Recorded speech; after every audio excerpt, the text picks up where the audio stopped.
Hi guys, I'm Dan and welcome back to, well, not back, welcome to Dan of the Red Hand. Did have to change my channel name because I found out there is the Bard of the Red Hand and I wouldn't want confusion, and I respect him. I got no problem changing my name. So thanks for being understanding, bud, and let's go ahead and get into this. Alright, so this is going to be the spoiler-free breakdown. It is scene by scene. It is going to be pretty long because there's a lot to cover in this video. I'll try to go through it as fast as I can. Again, no spoilers for anything.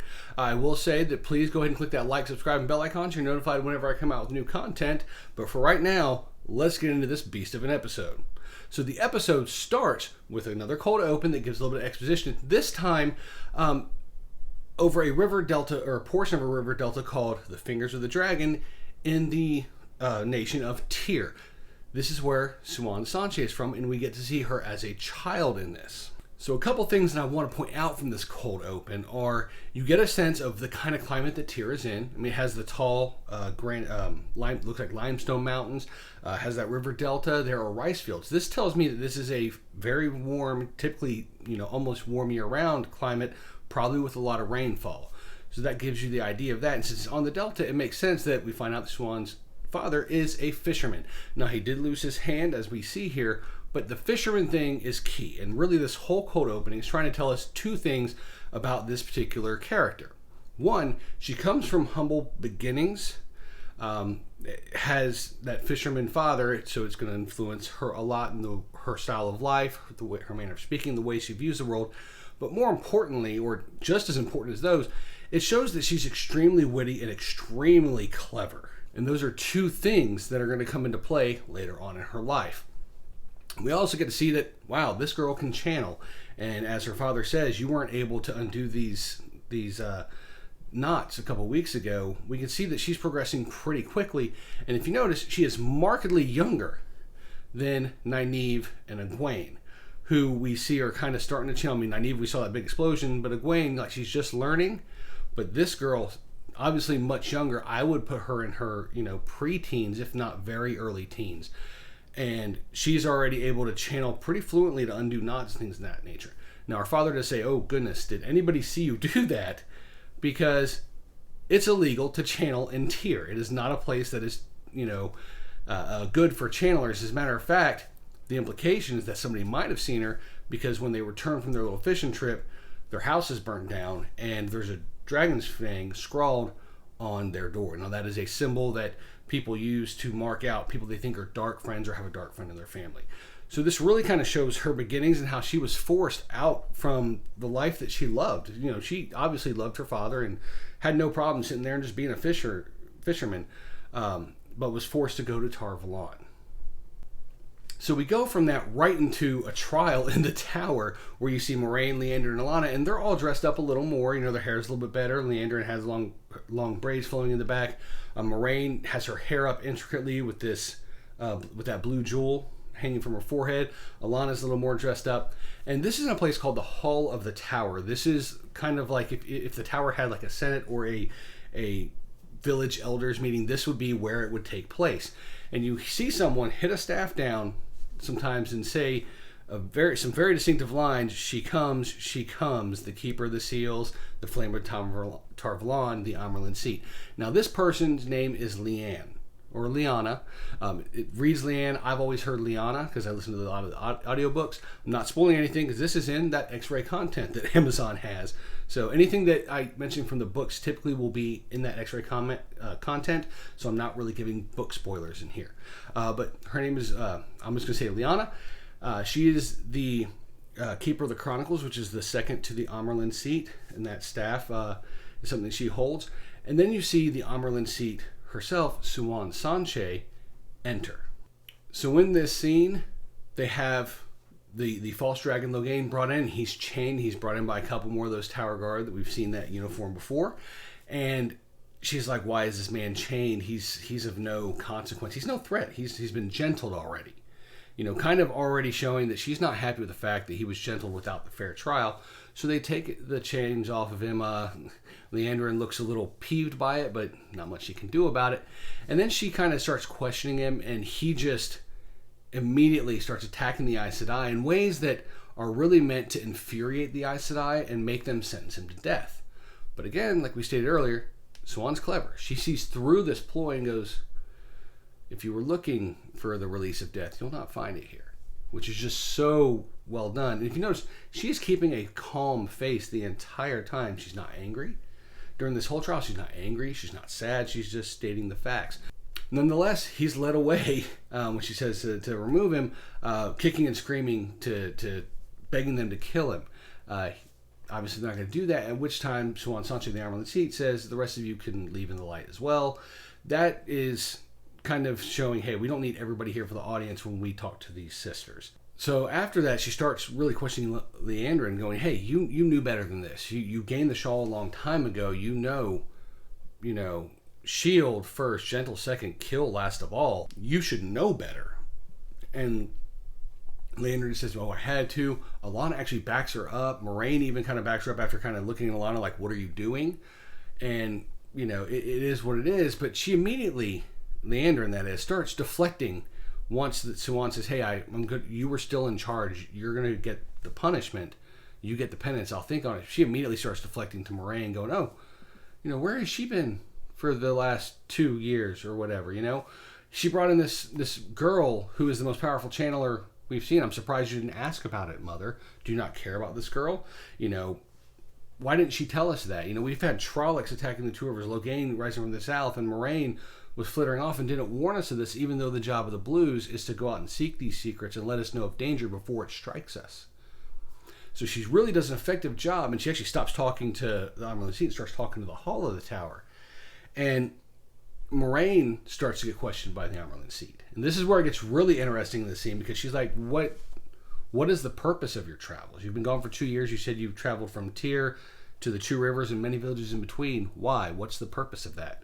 Moraine says, I cannot say. And Swan is like, oh, really? On your knees.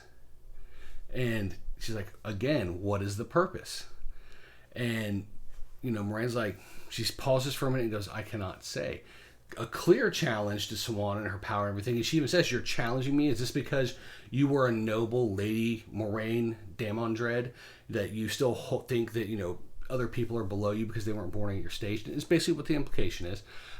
So kind of interesting there. We do find out, hey, apparently Moraine's a noble, and clearly we know that Swan Sanche is not.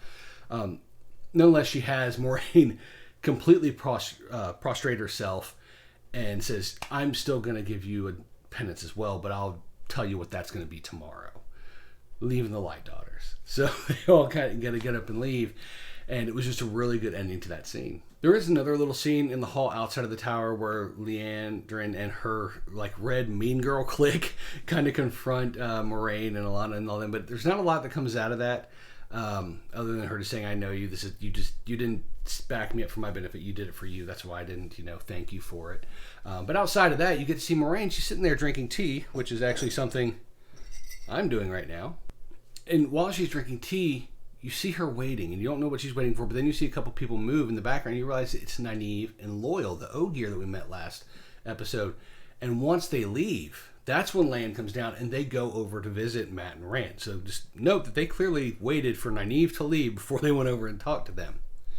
So they enter the room, and Rand's like, oh, it's you guys, and, Matt's like, I know what you do to men like me, and Rand's like, he hasn't channeled, and as she takes a step towards him, pulls his sword on Lan, who actually quickly disarms him and subdues him, which just shows how, Lan is a warder and a trained fighter, and Rand is not. But she goes over to heal him, and as she's going over to kind of see what's going on with him, he jumps up and has that dagger in her face, which she catches very quickly in a weave of air.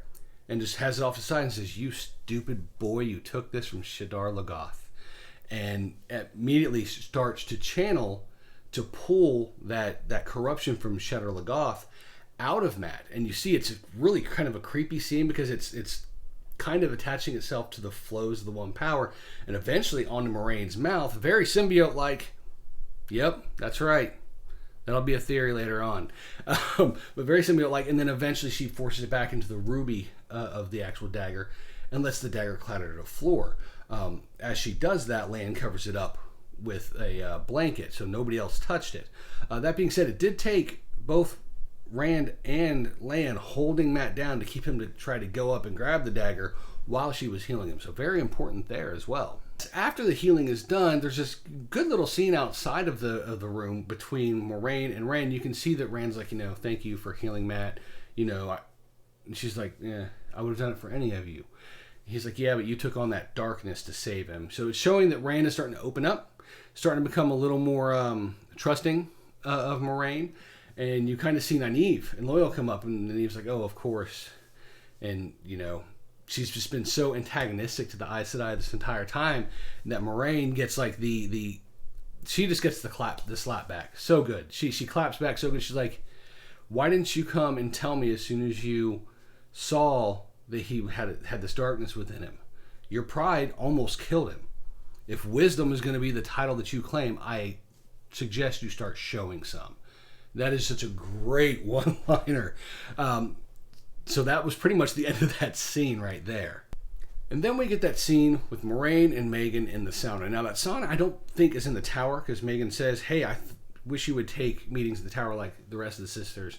So I don't think there's just a sauna in the tower. I think this is actually in the city of Tar Valon. Nonetheless, during this, Megan is clearly taken back. She's like, oh my goodness, we old barriers are breaking, things, it's madness. We have a green speaking up for a red, and you, Moiraine, also did that. I mean, what is going on? We got ships disappearing into the west. We have Aiel on this side of the spine of the world. What is happening? So she's like, Moiraine, you're going to have to stay here, because I'm probably going to have to go out and look into what's going on with these ships disappearing in the west. Now, those are the two things here that I really want to kind of point out. Is she dropped two pretty major hints. We've seen, white cloaks, and now they got this stuff later on this episode they're talking about. But now we have Aiel coming from the spine of the world, and something happening to ships in the west. Maybe they're related, maybe they're the same thing, but potentially two other enemies or two other things going on that can mess with the world. So there's a lot going on. They're building up this world and building up the different plot lines the way they should. Nonetheless, Moiraine also gets a little yellow flower. And even Megan goes, more secrets? And Moraine's just like, yeah, a little bit. And that leads us into that next scene, which is where Moiraine is being led by Yellow Sister to go see Perrin and Egwene. Now, Perrin's already laying on the bed, luckily healed, and she immediately goes starts to talk to Egwene. She's like, oh, I heard that he's fine, he's been healed. I heard that you were, captured by White Cloaks. And Egwene's like, yeah, we were, but I got something from them, and gives her back those rings. That she took, that Emin Valda was keeping as trophies. So that was a really cool thing right there. And Moraine's like, don't worry, Yellow Sisters, the Yellow Aes Sedai are the best healers in the world. It'd be like the damage never happened. And Egwene says, yeah, on the outside at least. And Moiraine kind of is like, huh? She explains that when Perrin was being tortured by Emin Valda, that his eyes were turning golden, almost like that of wolves. And Moiraine immediately stops and says, did anything else unusual happen? And that's a very good thing to kind of stop for a second on and just analyze. Because she says, did anything else unusual happen? Or something really close to that effect. She doesn't say anything that would lead Egwene down a certain path. She's leaving it very open-ended so that her inner knowledge is not affecting what the story Egwene's about to tell her. So Egwene says, well, during that whole time when he was being tortured, the White Cloak camp was attacked by wolves, and Perrin wasn't scared of him. It was almost like they knew what he was thinking. And immediately, that was the confirmation for Moiraine. She's like, hey, don't tell anybody else about this.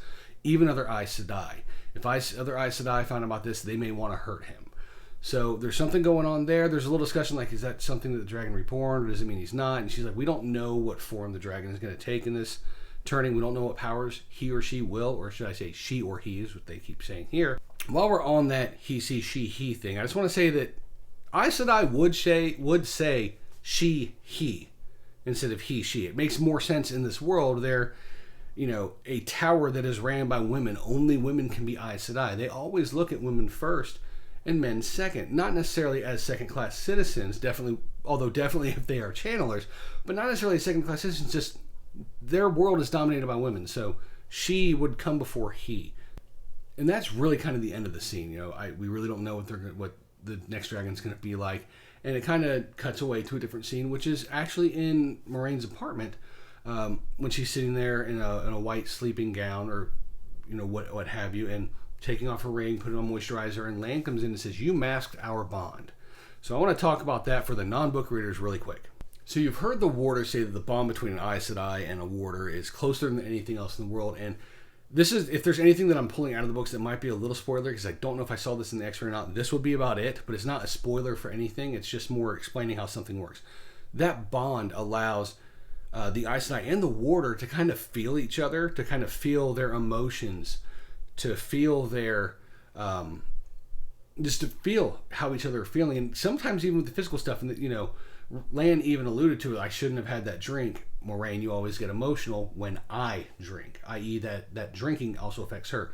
Masking the bond is it's cutting it off, or at least dampening it. Think of it kind of like, hey, I can see everything in front of me, but if somebody puts blinders on, I can't see it anymore. It's still there. I'm not blind. There's just something keeping me from seeing it. That's kind of how masking the bond works. So she has masked the bond, so he doesn't know where she is. He can't feel her. He can't feel her emotions. Conversely, she can't feel him. Now, this is probably because of where she's getting ready to go. I don't think it has quite as much to do with giving him a day off as she says, more as knowing where she's about to go and what's about to happen.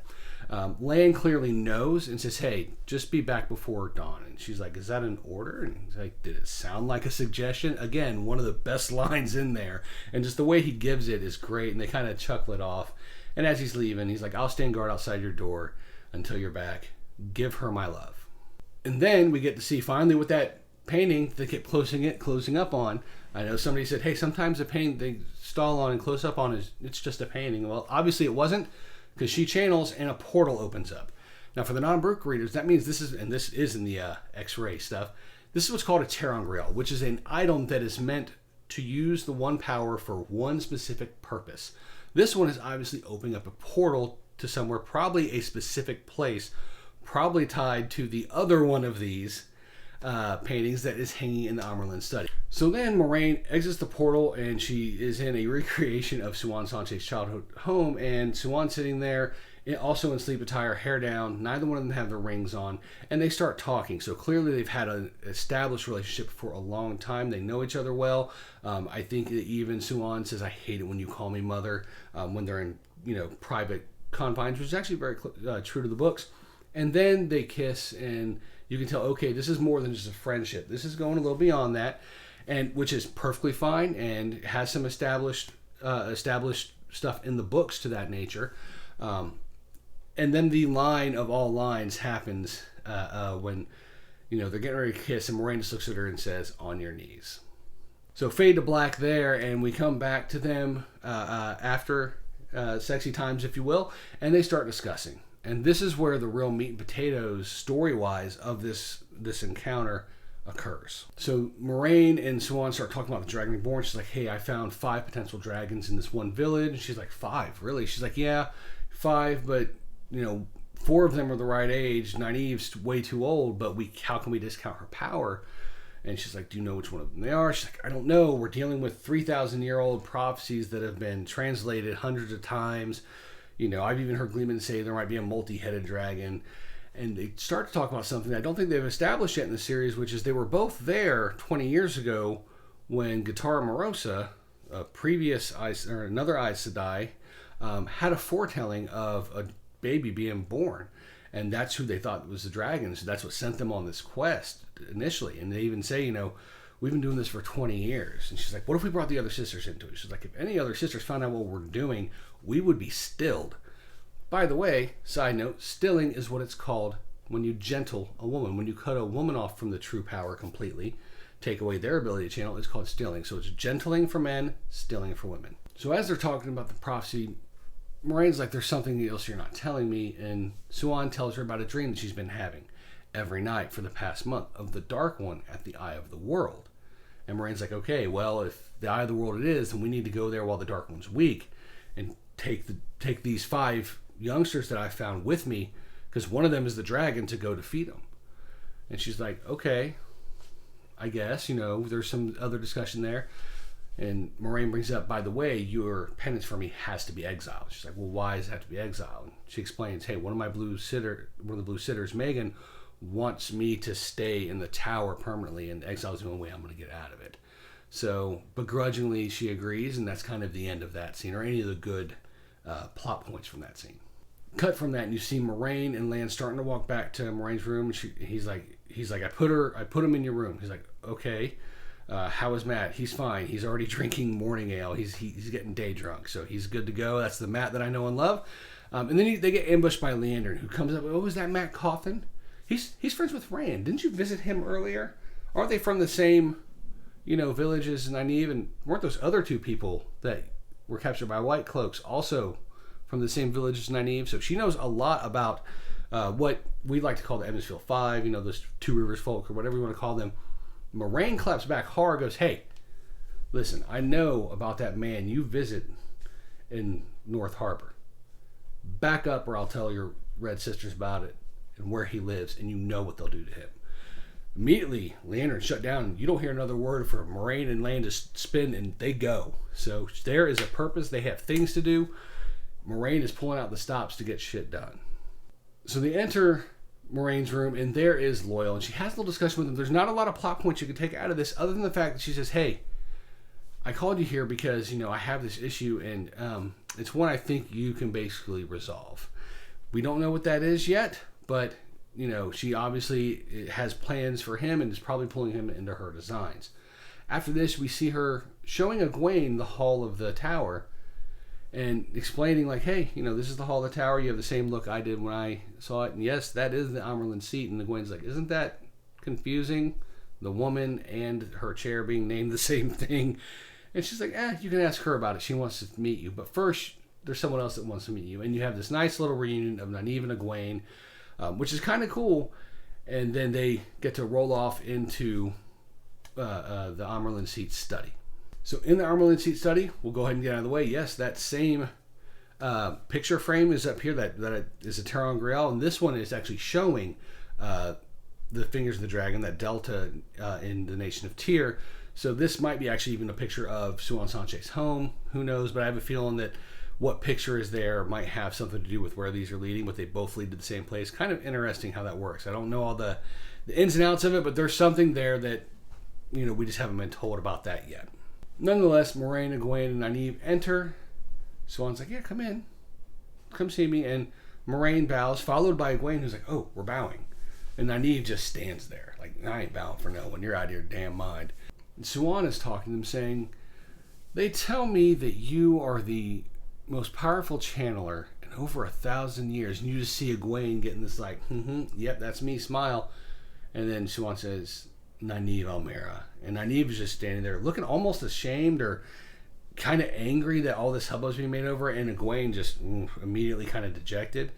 And Siuan turns and says, and you, Egwene, you returned to me the rings of my fallen sisters. I'm in your debt for that. And Egwene just kind of smiles a little bit, but looks like, I don't like being in second place. That's the look. That's what I'm getting from her, is like, she really hates the fact that she got showed up by Nynaeve there when she, dealt with what she did, which, is understandable, but it is what it is. Of course, in this scene, Nynaeve has like the line, now that you're done blowing smoke up your ass, are you going to tell us why we're here? And that totally kind of changes the way that Siuan Sanche is looking at things.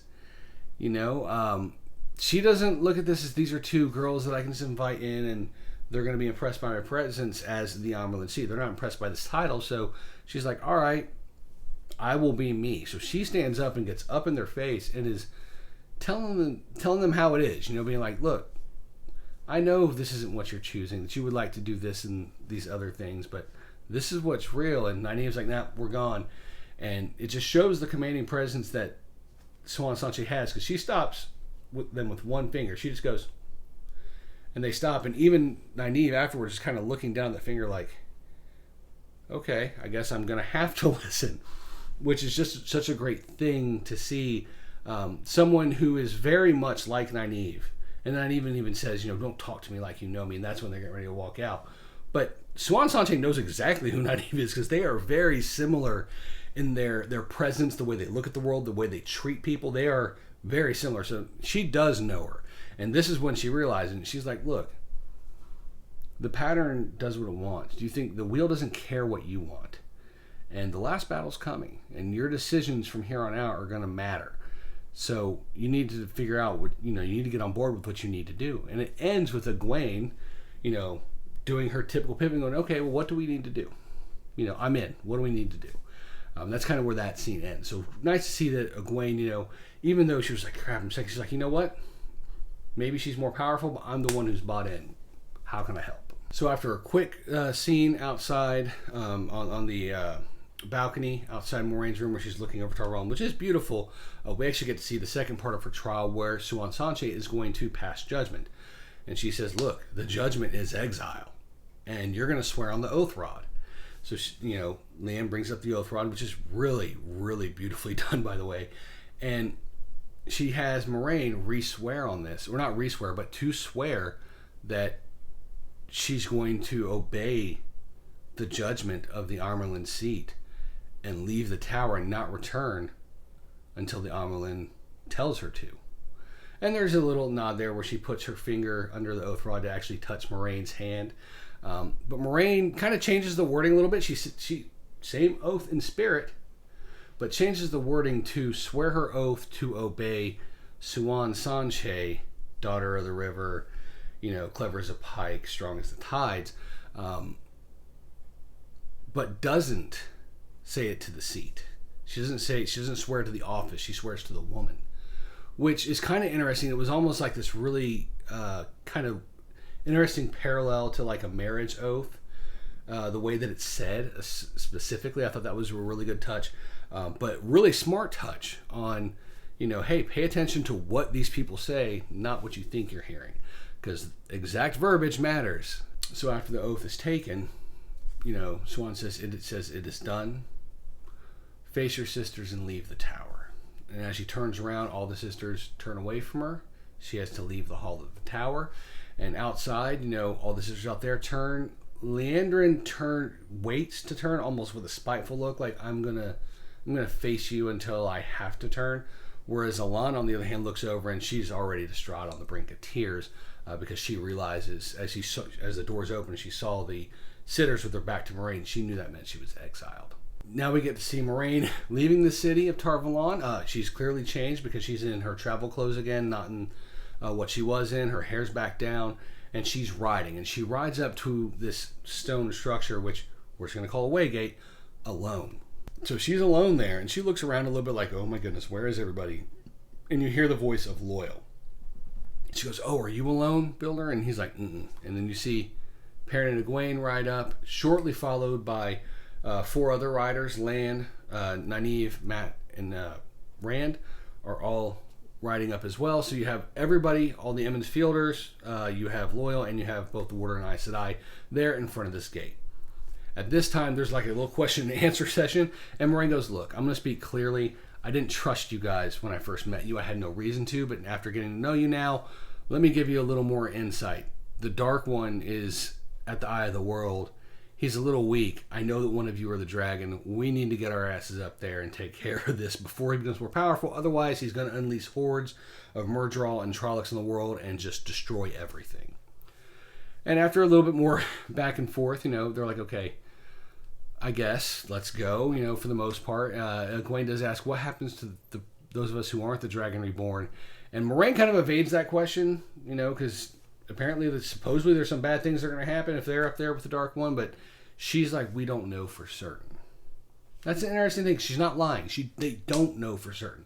They just know what they think or what they've been told in prophecy, so they don't know for certain. But even Loyal kind of looks over and goes, wow, something just happened there. She's leaving out things. She's leaving out things that I know, but I'm not going to trump her at this point in time. And it's kind of around this time that Mat, kind of just wonders, hey, is it too late for me to change my mind? And, Moraine goes up there and she channels and opens up the waygate, and you see the ways out there. Now, one thing I did forget to mention is that Loyal explains what the ways are. She's like, hey, we need to get to the Eye of the World, and this is the fastest way. And I'm like, well, what are the ways? We've all heard stories. We don't know what they are. And he's like, oh, they exist outside of space and time. Like, a step there could be 100 miles here. And Moraine's like, it's just the fastest way to get to the Eye of the World. We need to go. So as she channels and opens up this waygate, you see the ways, and it does not look inviting. As a matter of fact, Lan has to come in with torches, start lighting them up. And everybody starts to filter in, but it's Rand who realizes that Mat hasn't come in. He's still back where they were standing. He hasn't walked up to the waygate yet. And the scene, they're all asking for him to come on, Mat, the portal's going to close soon. And the episode ends with basically it looks like the portal has closed and Matt's still on the outside. So that's the cliffhanger that this episode ends on. It really does leave you wanting more. I do have some questions, though. There are some very big questions that this particular episode left. One, why did Matt stay behind? Why did he not go? I mean, I know that he has, but it doesn't seem in his nature just to not go when all of his friends are going. He did heal from the dagger, so he should be somewhat back to himself. Who's this man that Leandrin is going to see in North Harbor? Where's that dagger? They didn't show where that went. He threw it. I doubt that Land left it in that building covered up by a blanket. And, I didn't see Patton Fane, but I know that he was there last episode. So where was he during all of this happening? So those were the questions that I had. We only have 2 episodes left in this season. So some of them might get answered. Maybe none of them do. Maybe they all do. Let me know in the comments what you think. What are the questions that this episode, or heck, this entire series, has you thinking about? Before we go, click that like, subscribe, and bell icon so you're notified whenever I come out with new content. So until next time, y'all have a wonderful day.